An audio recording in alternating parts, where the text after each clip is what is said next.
সাদর আমন্ত্রণ। আজ আমরা এখানে উপস্থিত হয়েছি আমাদের থিয়েটার সংক্রান্ত একটি আলোচনা সভা নিয়ে। আমাদের আজকের আলোচনার বিষয় হচ্ছে থিয়েটার নির্মাণ পর্বে সম্পাদনা কি অভিপ্রেত, এটাই আমাদের বিষয় আজকের আলোচনা। থিয়েটার যিনি নাটক লেখেন তিনি একরকম তার চিন্তা ভাবনা দিয়ে নাটক লিখে, নাটকের কিছু সংলাপ দিয়ে একটি গল্পকে নাটক আকারে আমাদের হাতে তুলে দেন এবং সেখানে দল, তার পরিচালক তার মতন করে তার ভাবনা চিন্তা মিশিয়ে নাটক তৈরি করে সেখানে কিছু সম্পাদনা করতে হয়, আবার না করলেও হয়। এই সব কি দরকার আছে কি দরকার নেই, এই নিয়েই আজকে আমাদের এই আলোচনার বিষয়। এই আলোচনার বিষয়ে আমরা তিনজন বক্তাকে পেয়েছি। একটু পরিচয় করিয়ে দিই আপনাদের সামনে, আপনাদের সঙ্গে। আমাদের পাশে আছে আমাদের প্রিয় বিভব নাট্য একাডেমির পরিচালক সঞ্জয় সেনগুপ্ত মহাশয়, এবং তারপরে আছেন ফিনিক নাট্য সংস্থা কাঁচরাপাড়া শ্রী কনক মুখার্জি মহাশয়, এবং আমার এখানে আছেন তিনি হচ্ছেন উত্তরায়ণ উত্তরপাড়া নাট্য সংস্থার পরিচালক কর্ণধার জয়ন্ত দাশগুপ্ত মহাশয়।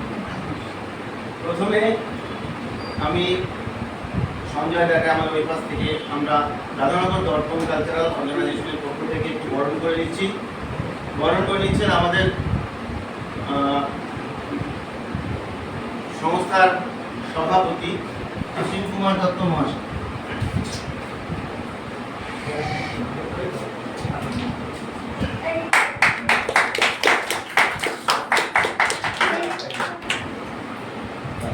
এবারে কনক মুখার্জি, তাকে বরণ করে নিচ্ছেন আমাদের অভিনেত্রী গার্গী দত্ত।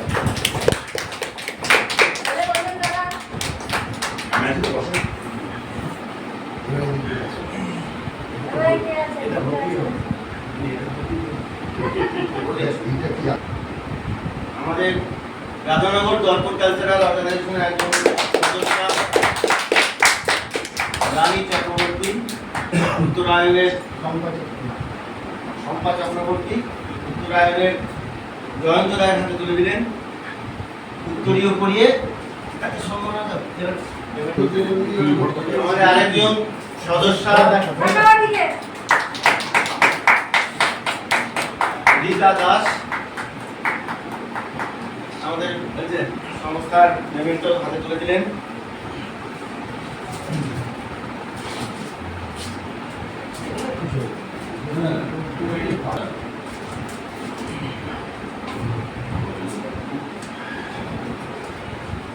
হাতে তুলে দিচ্ছেন আমাদের দলের আলোক শিল্পী সদস্য সুজিত দাস।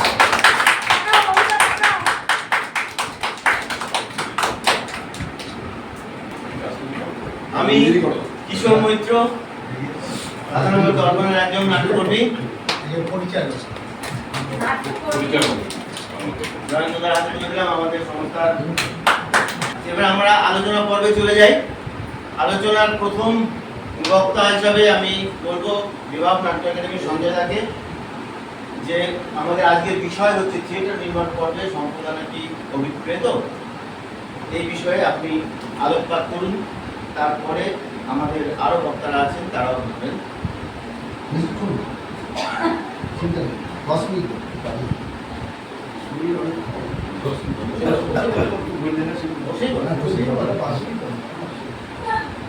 সকলকে আমার শুভেচ্ছা।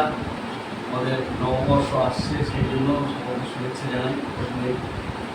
আজ আমাদের ফিনান্সিয়াল ইয়ারের আজকেই শেষ দিন, কাজেই সেই দিনটিকে কেন্দ্র করে আজকে এখানে আসতে পেরেছি, একত্রিত হতে পেরেছি। সকলে আমরা 3-4টি দল একত্রিত হতে পেরেছি, এটা একটা গর্বের। আজকের যে বিষয়বস্তু অর্থাৎ থিয়েটার নির্মাণে সম্পাদন, এই প্রসঙ্গে প্রথমে একটু বলে রাখি যে আমরা যারা নাটক করি প্রথমে একটু বলি কেন নাটক করি, কী কারণে নাটক করি, এটা একটু ইন্ট্রোডাকশন হিসাবে বলা প্রয়োজন। সেটা হচ্ছে নাটকই একমাত্র হাতিয়ার যেটাকে অবলম্বন করে কিছু মানুষ এখনও সুস্থ সংস্কৃতির দিকে হেঁটে চলেছে। সুস্থ সংস্কৃতি ধারক এবং বাহক এখন একমাত্র থিয়েটার, এবং যারা সেটাকে মেনে চলেন তারাই থিয়েটারকে এগিয়ে নিয়ে যাচ্ছেন এবং থিয়েটারের সাথে আস্তে পৃষ্ঠে জড়িয়ে রয়েছে। থিয়েটারটা কিন্তু কোনো অর্থকরী উপার্জনের জায়গা নয়, তা সত্ত্বেও তারা থিয়েটার করছেন থিয়েটারটাকে ভালোবেসে। এই জন্য যারা থিয়েটার করছেন প্রত্যেককে আমার যারা এখানে সম্মানীয় আছেন প্রত্যেককে আমার অভিনন্দন, ভালোবাসা এবং সঙ্গে শুভেচ্ছা জানাচ্ছি। এবার বলি আজকের যে মূল বিষয় সম্পাদনাটা এমন একটা বিষয়, বিশেষ করে আমি আজকে ছোট নাটকের ক্ষেত্রে বলছি, বড় নাটকের ক্ষেত্রে একটু অন্যরকম। ছোট নাটকের ক্ষেত্রে বলছি, ছোট নাটকে আমাদের নাটকটাকে বেঁধে দেওয়া হয় 55 মিনিট, 57 মিনিট, 58 মিনিটের মধ্যে, মানে 60 মিনিট যেন কোনোভাবেই ক্রস না হয়। এবার সেখানে ধরুন একজন লেখক, আমি ধরে নিলাম সুনীল গঙ্গোপাধ্যায় বা শীর্ষেন্দু মুখোপাধ্যায় বা সুচিত্রা ভট্টাচার্য, যে কোনো একজন লেখক, সে একটা গল্প লিখে দিল। সেই গল্পটা একজন নাট্যকারের পড়ে খুব ভালো লাগলো, বা আমাদের যে কারোর পড়ে ভালো লাগলো, আমরা একজন নাট্যকারকে বললাম, বা আমরা নিজেরা যারা যদি কেউ লিখতে পারি তারা চিন্তা ভাবনা করলাম এই গল্পটাকে নিয়ে একটা নাটক তৈরি করা যায়। প্রথমে একটা নাটক তৈরি হলো, নাটকটা তৈরি হয়ে এবার সেই নাটকটা মঞ্চস্থ করতে হবে, ওটা গিয়ে করলো পরিচালকের হবে। এইবার আসল কাজটা হচ্ছে, এইবার নাট্যকার তার মতো করে যে গল্পকার যে গল্প তৈরি করেছে তার মতো করে গল্প লিখে গেছে। এখানে গাছ ছিল, এখানে মেঘ ছিল, এখানে পাহাড় ছিল, এখানে তার মতো করে গল্প লিখে গেছে। এবার যে নাট্যকার, সে একটা রূপ, একটা আউটলাইন করে দিয়েছে। গল্পকার যে নাট্যকার, সে কিন্তু নাটকের ওই ডায়লগগুলো লিখে দেয় ঠিকই, কিন্তু একটা আউটলাইন করে দেয়। সেই আউটলাইনটাকে এইখানে রিহার্সাল রুমে কী করে তার সেটাকে তৈরি করতে হবে, সেটা কিন্তু পুরোপুরি পরিচালকের হবে। আমাদের ক্ষেত্রে ছোট নাটকের ক্ষেত্রে দেখা যায় প্রায় 100% পরিচালকই সম্পাদনার কাজটা নিজেরা করে। বড় নাটকের ক্ষেত্রে সম্পাদনার কাজটা আবার বাইরের কেউ করে। এইবার যে সম্পাদনা করছেন, দেখা যাচ্ছে যে নাট্যকার যেমন লিখেছেন মানে সেইভাবে প্রত্যেকে নাটকটা দানা পাচ্ছেন। কেননা নাটকে বেশ কিছু, বিশেষ করে একাধিক নাটকে বেশ কিছু মুহূর্ত তৈরি করতে হয়, যেই মুহূর্তগুলো মানুষের হৃদয়ে স্পর্শ করে যায়। তা না হলে এখন নাটক কখনোই সেই জায়গায় যায় না। আমরা মূলত প্রতিযোগিতা, এখন প্রতিযোগিতা উঠে গেছে, তাহলেও মানুষের হৃদয়ে প্রবেশ করানো হচ্ছে পরিচালকের কাজ। পরিচালক যখন নাটকটাকে রিহার্সাল করতে ফেলেন, তখন তাকে বেশ কিছু মুহূর্ত তৈরি করতে হয়। হ্যাঁ, সেই মুহূর্তগুলো একান্তভাবেই পরিচালকের নিজস্ব। দেখা যায় সেখানে গল্পের যে ফ্লো, সেখান থেকেও তিনি সরে যান, এবং নাট্যকারের লেখা, নাট্যকার যে নাটকটা লিখেন সেখান থেকেও তাকে সরে যেতে হয়। এমনও দেখা যাচ্ছে নাটক মঞ্চস্থ হয়ে গেছে, প্রথম শো একরকমভাবে মঞ্চস্থ হয়েছে, সেই নাটকের সেই দশম শো অনেক পরিবর্তন হয়েছে। সেটা কিন্তু ওই সম্পাদনা, মানে নাটক চলতে চলতে পরিচালক সম্পাদনা করছে। আজকে একটা শো করে আমরা মানে কেউ নেমে এসছে, পরিচালকের মনে হলো যে না, ওই জায়গাটাকে একটু পরিবর্তন করা দরকার। পরবর্তী আবার আগামীকাল যে শোটা হবে,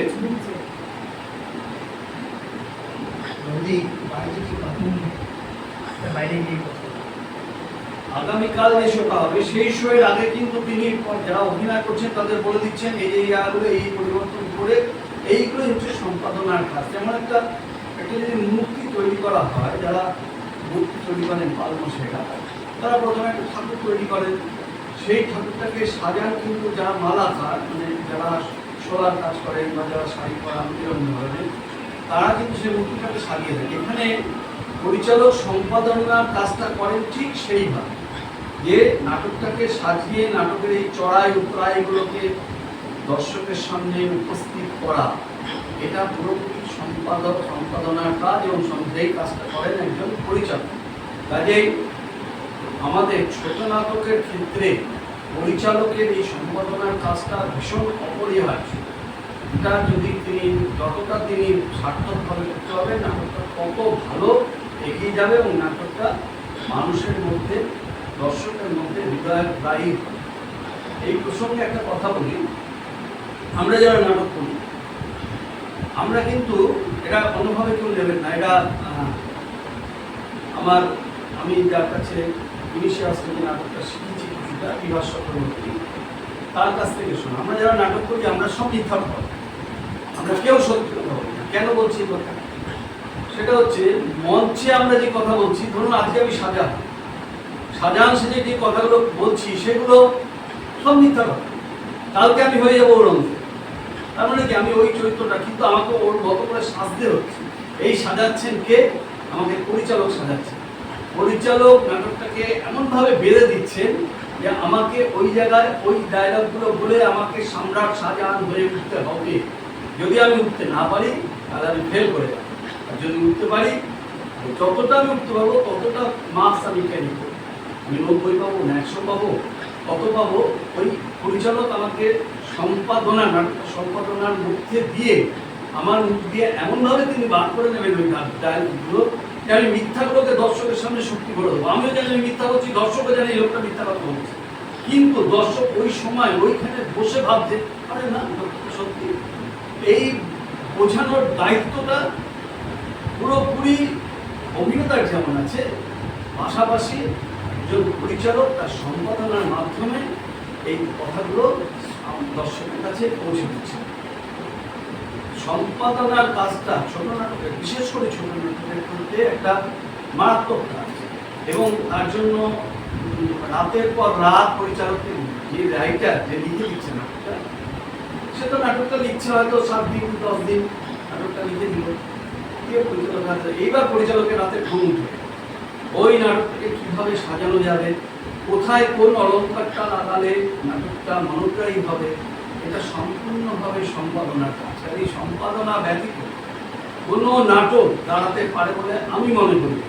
কোনো নাটক, একজন নাট্যকারের নাটক সরাসরি মঞ্চে যদি ফেলে দেন আপনারা, যে কাউকে যে কোনো নাটক সরাসরি একজন নাট্যকার, যত বড় নাট্যকারই হোক, যদি আপনি ফেলে দেন সেই নাটক দাঁড়াতে পারে না যতক্ষণ না সেই নাটকটা সম্পাদনা হচ্ছে। এই সম্পাদনার কাজটা একটা খুব খুব মারাত্মক একটা কাজ, এবং সেটা সম্পূর্ণভাবে পরিচালকের রাতে ঘুম উড়িয়ে দেয় যতক্ষণ না মঞ্চে নামছে। মানে একটা বাচ্চা হতে গিয়ে মায়েদের যে কষ্ট করতে হয়, একজন পরিচালক বা একজন সম্পাদনা যিনি করছেন, সেই কষ্টটা ওই মঞ্চে যেদিন নেমে গেল সেদিনকে রাত্রে হয়তো তিনি একটু ঘুমোতে পারবেন, তার আগে তিনি ঘুমোতে পারবেন না। তার কারণ হচ্ছে দর্শক কীভাবে তার কাজটাকে গ্রহণ করে। সম্পাদনা নিয়ে বলবে কমতা আমার থেকে অনেক সিনিয়র এই ব্যাপারে, এদের থেকে কনকদা, আমি বলছি আজ থেকে এবার একটু অন্য সঙ্গীত কথা বলি, কনকদার ভয়, ইউনিটি মানুষ উজানগানে, বা আমাদের রাধানগর দর্পণে কালো বাসের সাঁকো, এইসব এক সময় যাই হোক, এইসব নাটকগুলো দেখে আমরা নাটকের প্রতি তখন সবে আসছি, তখন নাটকের প্রতি আমাদের আগ্রহ আরো বাড়ছে, তখন খুবই মানে সবে পা দিচ্ছি। কাজেই এদের কাছ থেকে আরো কিছু জানবো, তারপরে আস্তে আস্তে লেগে থেকে এখন আর সারাদিনে ওই নাটকটাকে নিয়েই সকাল থেকে রাত অবধি বিভিন্ন আলোচনা চলে, বিভিন্নভাবে কীভাবে কম্বিনেশন করে নাটকটাকে আরো দর্শকের সামনে তুলে ধরা যায়, এই চিন্তাই সারাদিন ধরে মাথার মধ্যে ঘুরতে থাকে। আর এখন আপাতত একটু থাক, পরে যদি কারোর কোনো জিজ্ঞাসা থাকে নিশ্চিত। হ্যাঁ, তাহলে আমরা অভিনয়ের কাছ থেকে যেটা জানতে পারলাম, বুঝতে পারলাম যে নাটক যিনি লিখে দেন, তারপরে পরিচালকের হাতে পড়লে সম্পাদনার কাজটা করতেই হয়।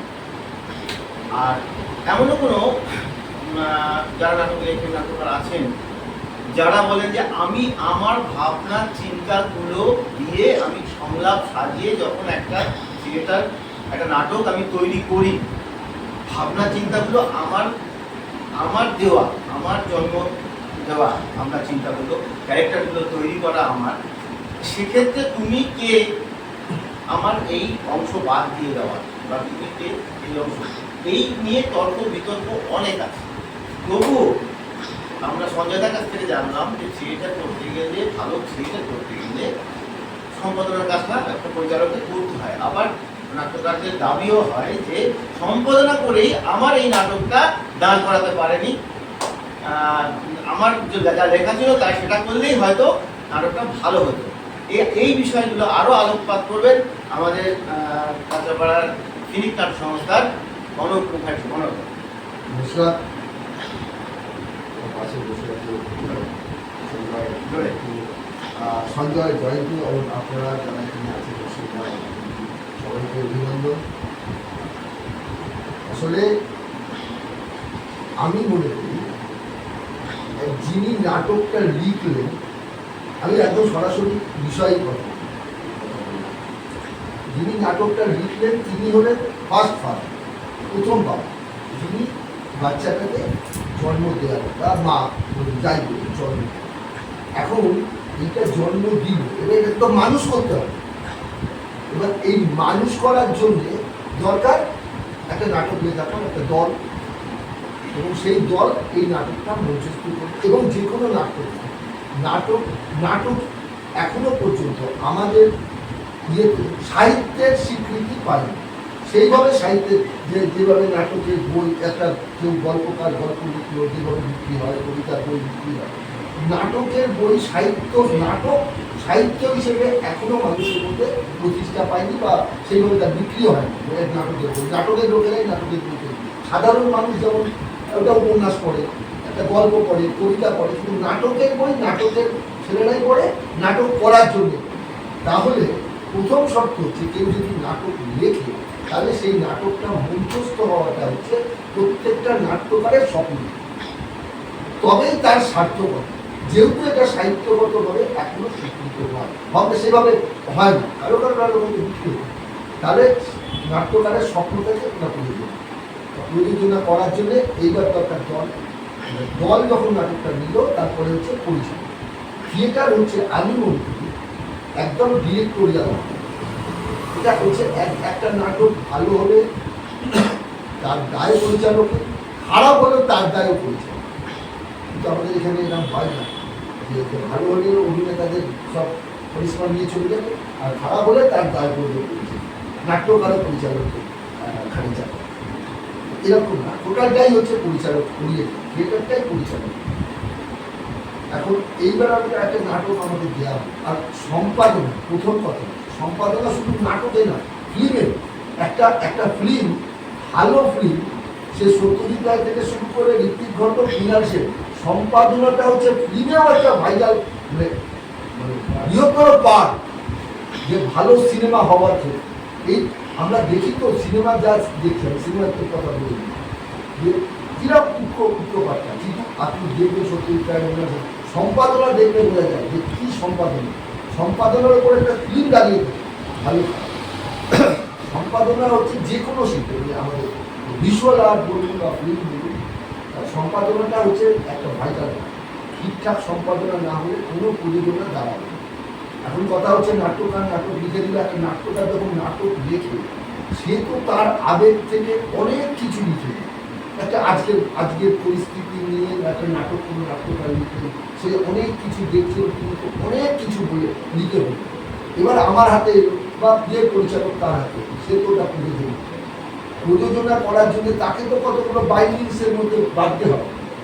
আলো, মঞ্চ, আমি কোথায় নাটক করব, সেই মঞ্চের পরিস্থিতি, আমি যেভাবে থিয়েটার করি সেই থিয়েটারের পরিপ্রেক্ষিতে কথা বলছে। আমি কলকাতার বড় বড় নাটকের যে সেখানেও সম্পাদনা প্রয়োজন, আমি সেখানে যাচ্ছি, তো সেখানে করতে হবে। এইবারে করতে গেলে প্রথম যেটা বলেছে আমাদের নাটক করতে হবে হচ্ছে আমরা যেগুলো করি, উৎসব বলুন, প্রতিযোগিতা বলুন, যাই বলুন, আমরা করি হচ্ছে 1 ঘন্টার মধ্যে আমাদের নাটক করতে হবে। এটা হচ্ছে আমাদের প্রথম শর্ত। দ্বিতীয় শর্ত এখন এসে দাঁড়িয়েছে যে আমাদের টাটা সুমো, আমি আমাদের বাস্তব কথা থেকে কথা বলছি, একদম টাটা সুমো থিয়েটার মানে আমাকে প্রথমে ঠিক করে নিতে হবে যে আমার 6টা থেকে 8টা কাস্টিং থাকবে, একজন নায়কের লোক থাকবে, একজন মিউজিকের, 8টা সব মিলে 8 থেকে 9 জনের বেশি হবে। এবার নাট্যকার আমাকে লিখে দিব, আমার নাটকটা পছন্দ হলো, তার বিষয় সবটা পছন্দ, কিন্তু আমি দেখতে পাচ্ছি এই নাটকটা যদি আমাকে করতে হয়, শো করতে হয়, তাহলে প্রথম শব্দ হচ্ছে আমাকে ক্যারেক্টার করা, মানে আমাকে সম্মান, ওটাকে যদি জীবন দিতে হয়, নাটক তো এমনি একটা মাটির কাজ, এবার ওটাকে যখন জীবন দেবো, প্রযোজনা করি, তখন ওটা জীবন্ত হবে। তো সেই জীবন দেওয়ার জন্য আমার প্রথম বাধা হচ্ছে এখানে আমাকে চরিত্র সম্পাদনা করা। তাই আমি প্রথমেই যে কোনো নাট্যকারের নাটক নিই, আমি প্রথম কথা বলি যে তাহলে আমাকে নাটক দেবেন, নাহলে দেবেন। আমি আমার মতো করে আপনি যেটা কথা বলতে চাইছেন, যেখানে আপনি পিন পয়েন্ট করতে চাইছেন সাবজেক্টটাকে, আমি তার থেকে সরছি কিনা আপনি দেখুন।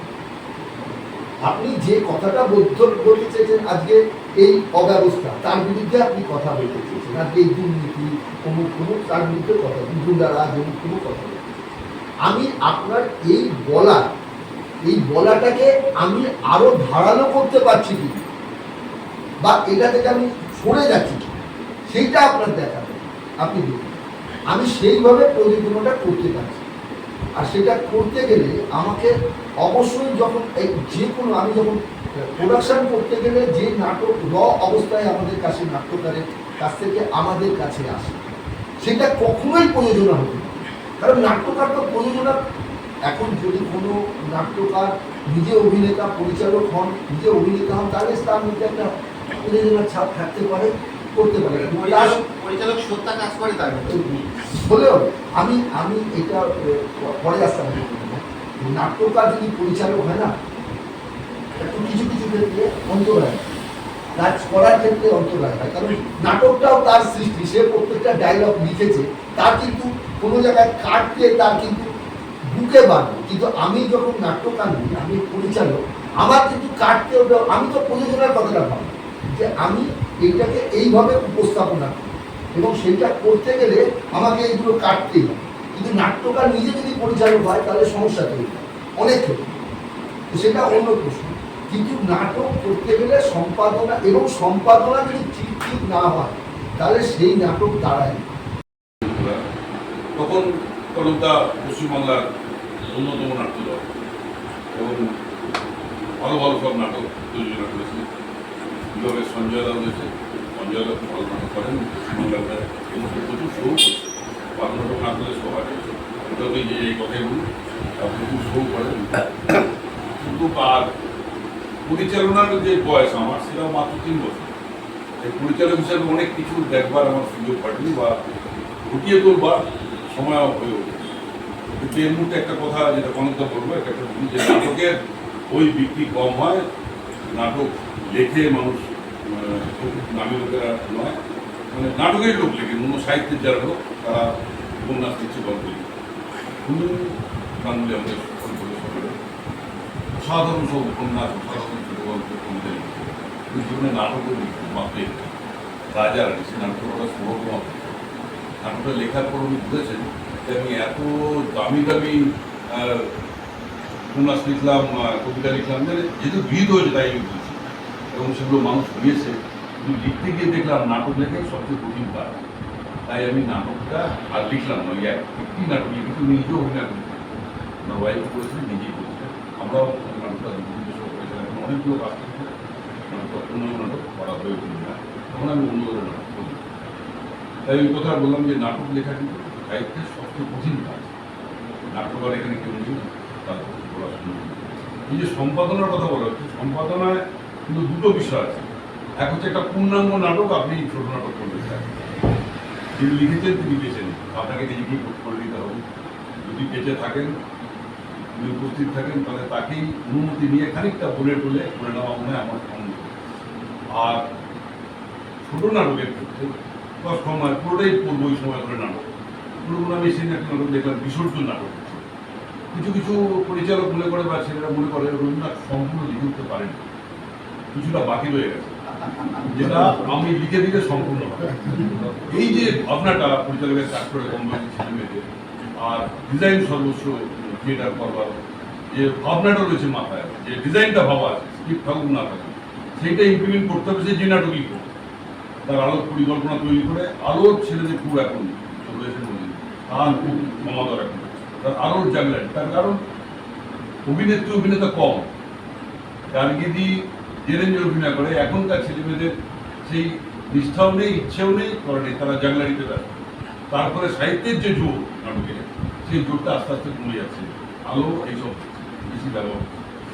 তো সেই নাটক দেখতে গিয়ে দেখলাম ওখানে সম্পাদন হয়েছে যে বিসর্জন থেকে নাটক চলে এসছে অভয়া রাস্তায় ঘাটের সামনে করে ধূপ ধুঁয়ো জ্বালিয়ে প্রায় 2 ঘন্টা ওই মানে একে এসি নেই হলে মারাত্মক অবস্থা করে। তার আগের নাটক ওরকম ধুনো জ্বালিয়েছে। আমি কলকাতার বল, আপনারা কলকাতার সমুদ্র দুটাও করবে না, 6টা ধুনো চলছে, 8টা মশাও।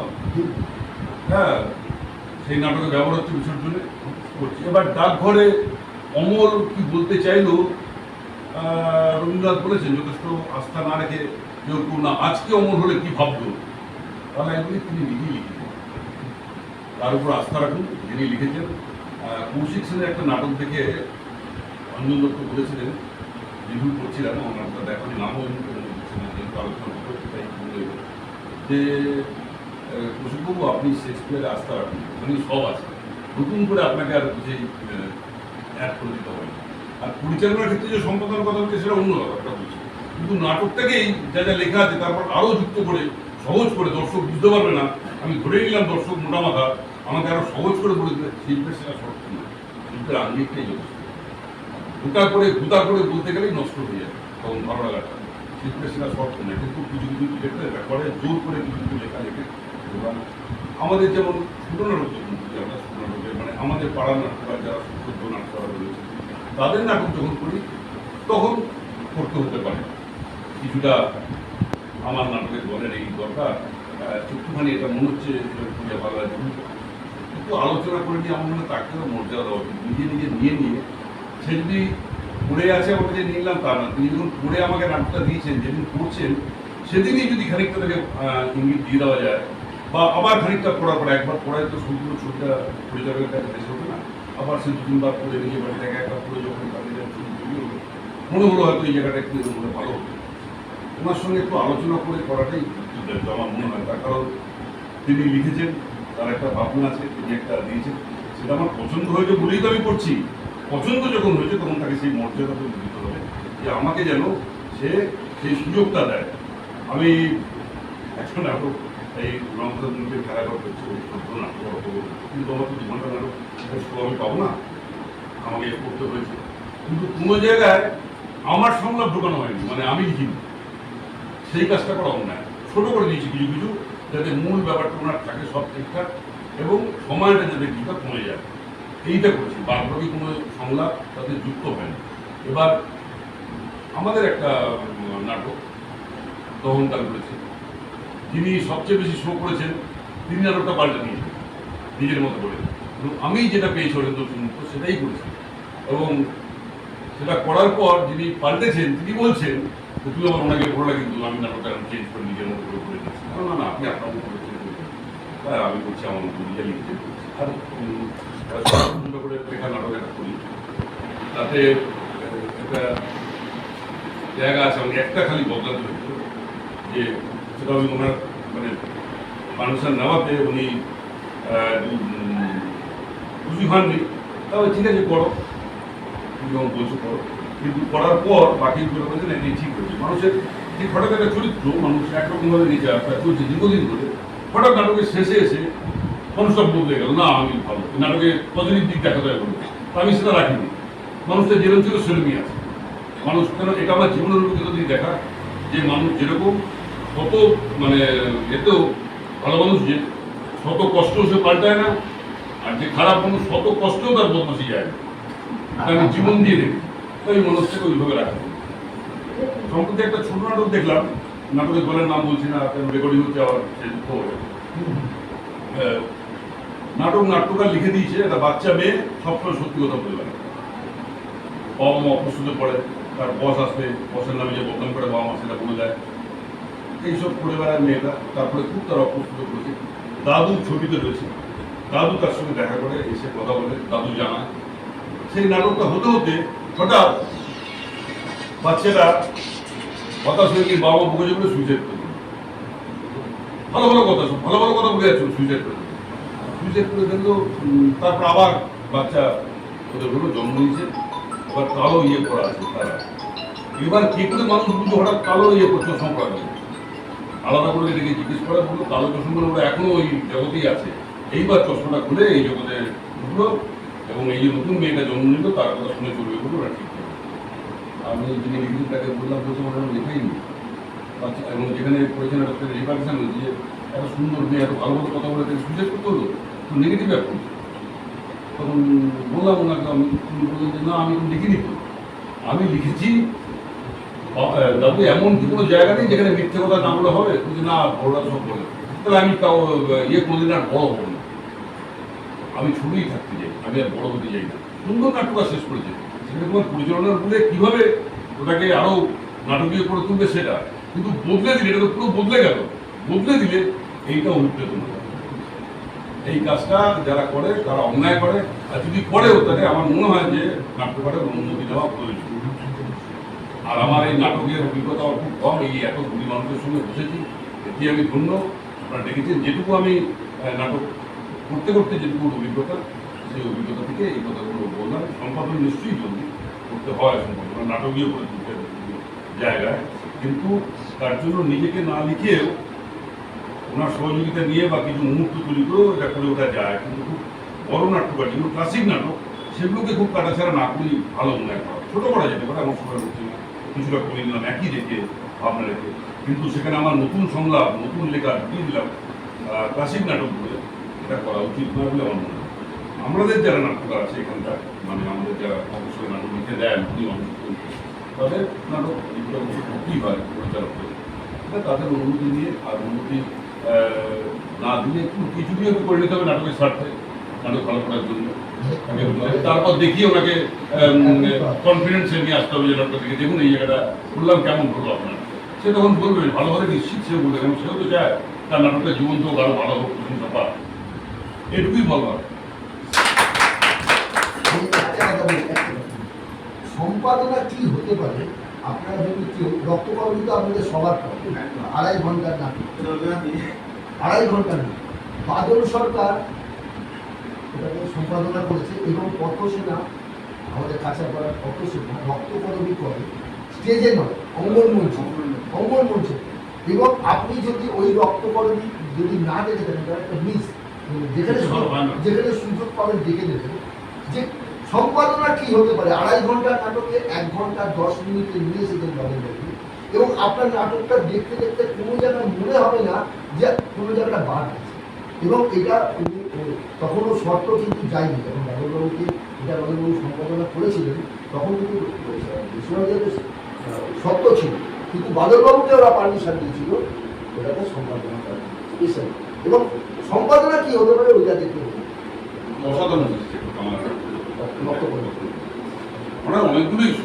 আমরা 3 জন বক্তা এখানে আছেন, তাদের কথা শুনলাম। তো আপনারা দর্শক হিসেবে যদি আপনাদের মনে কোনো প্রশ্ন থাকে যে নাটক যারা দেখেন, অনেকেই দেখেন, সবাই দেখেন নাটক লেখা আর নাটক তৈরি করবার সময় যে এই যে জায়গাটা তৈরি হয়, সম্পাদনা হবে হবে না, দরকার আছে দরকার নেই, এতক্ষণ আলোচনা হবে, তার মাঝখানে যদি কোনো প্রশ্ন থাকে তাহলে আমাদের সামনে বলতে পারেন, ওনারা সেইভাবে আবার তার উত্তর দেবেন। আর যদি না থাকে তাহলে আমরা আমাদের বক্তব্য আর নির্ধারিত করবো না, আমরা শেষ করবো। আপনারা বলুন, কারণ কোনো বক্তব্য আছে, কেউ কিছু যদি প্রশ্ন করার প্রশ্ন তো কিছুই নেই, সবই তো বোঝা গেল যে অভিপ্রেত সম্পাদনা গোল চিহ্ন ওইটা। তাহলে আমি লাস্ট আমার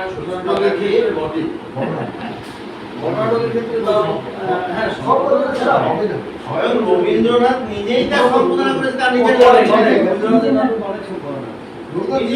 করেছেন। আজকে আমি ছোট্ট একটা কথা বলছি,